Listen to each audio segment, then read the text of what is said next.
Stock, purchase, wages, audit fees सब कुछ सही है। रिपेयर और ब्रैकेट में लिखा है हाउस प्रॉपर्टी, डिसअलाउड हो जाएगा। रिपेयर जो है कहां पर कराया है, हाउस प्रॉपर्टी, ये रिपेयर डिसअलाउड हो जाएगा 2000 रुपीज का।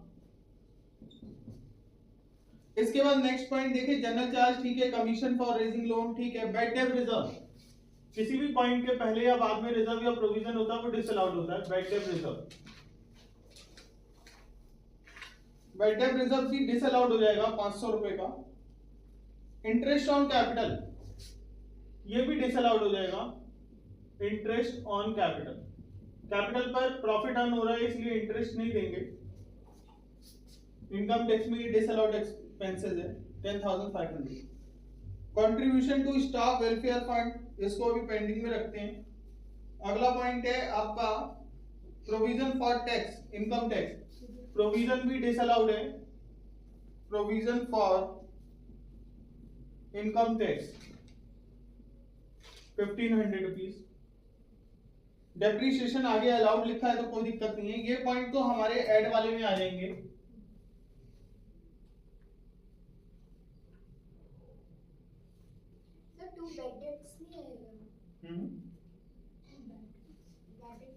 बैड डेट रिजर्व आता है, प्रोविजन आता है, बैड डेट नहीं आता।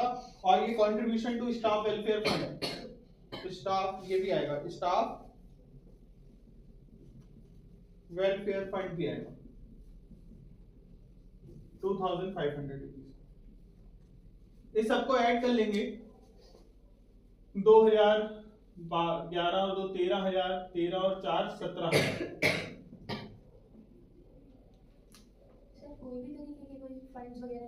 नहीं कोई भी नहीं, अगर रिकॉग्नाइज्ड प्रोविडेंट फंड में करा है तो वो अलाउड है।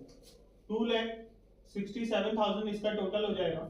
यहाँ पे हमारे पास फिर से इस क्वेश्चन में एडिशनल इंफॉर्मेशन नहीं दे रखी है, तो हम यहाँ क्या करेंगे, सिर्फ एक ही पॉइंट आएगा लेस में, और लेस में rent of salary sorry rent of property दे रखा है, जिसमें हम लिखेंगे इनकम डिसअलाउड। इनकम डिसअलाउड की बात करें तो रेंट दे रखा है प्रॉपर्टी का, और प्रॉपर्टी का रेंट डिसअलाउड 15,000 रुपीज। यहाँ पे हमारी इनकम आ जाएगी 2,52,000 रुपीज, ये टैक्सेबल इनकम आ गई बिजनेस की।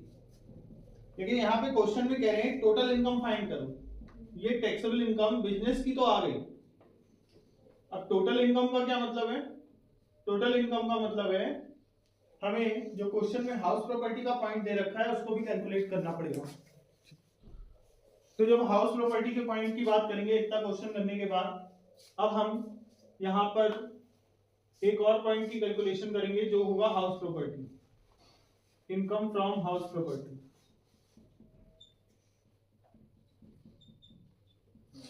हाउस प्रॉपर्टी में कोई भी वैल्यू नहीं दी, सिर्फ एक ही वैल्यू दे रखी है 15,000 रुपए की, ये इनकम दे रखी है, तो यही ग्रॉस एनुअल वैल्यू हो जाएगी जो हमें रेंट रिसीव हुआ है, क्योंकि कोई और वैल्यू है नहीं कंपेयर के लिए। 15,000 minus municipal tax, municipal tax ऐसा कुछ क्वेश्चन में बताया नहीं है, तो म्युनिसिपल टैक्स कुछ नहीं है, यही हमारी एनुअल वैल्यू हो जाएगी। और एनुअल वैल्यू में हम कितना डिडक्शन देते हैं, 30%। इसमें स्टैंडर्ड डिडक्शन दे देंगे under section 24, deduction under section 24, यहाँ पे स्टैंडर्ड डिडक्शन दे देंगे जो इसी का 30% होगा, यानी कि 4500 रुपए। इसका मतलब यहाँ पे हमारी इनकम आ जाएगी 10,500।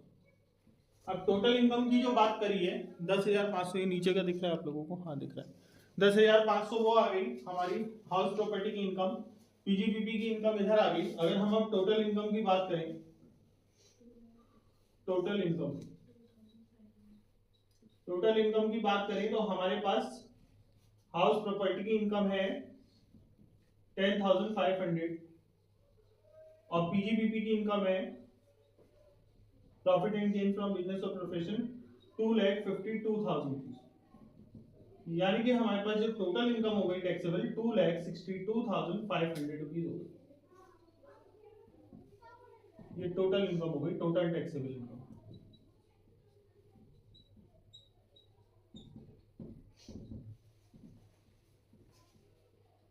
तो 3